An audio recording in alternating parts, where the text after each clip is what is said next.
Everyone believed Sandy had the perfect life.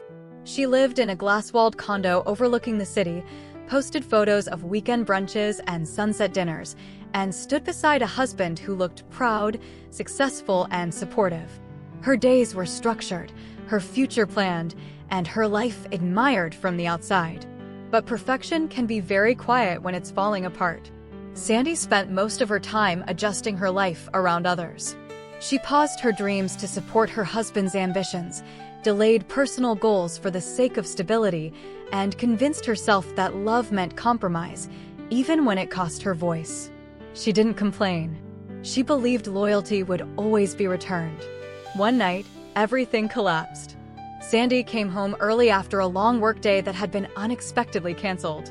The apartment lights were on, but the space felt unfamiliar. The air carried a tension she couldn't name.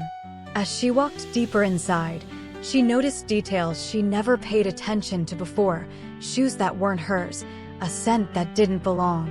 In their bedroom, the truth waited without mercy. The life she built shattered in seconds.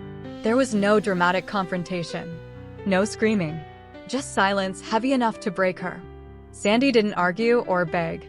She walked away carrying nothing but her bag and the realization that the life she trusted had never protected her. That night, she slept on a bench at a nearly empty train station, watching strangers pass while her world stood still. For the first time in years, there was no one to consider but herself. The following days were slow and uncomfortable. Sandy stayed in her grandmother's old countryside home, dusty, quiet, forgotten, just like the version of herself she had abandoned. She cleaned rooms that hadn't been opened in years. She found sketchbooks from her youth, unfinished paintings, and dreams paused for someone else's timeline. Healing didn't arrive all at once. It came through early mornings, long walks, and moments of grief followed by clarity.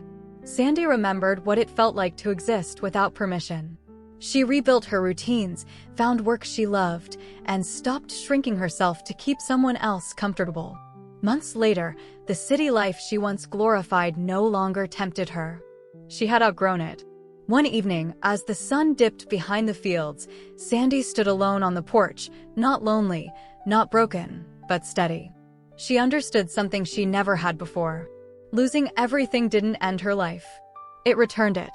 Lesson: sometimes, what breaks you isn't meant to destroy you. It's meant to remove the life that no longer fits, so you can finally step into the one that does.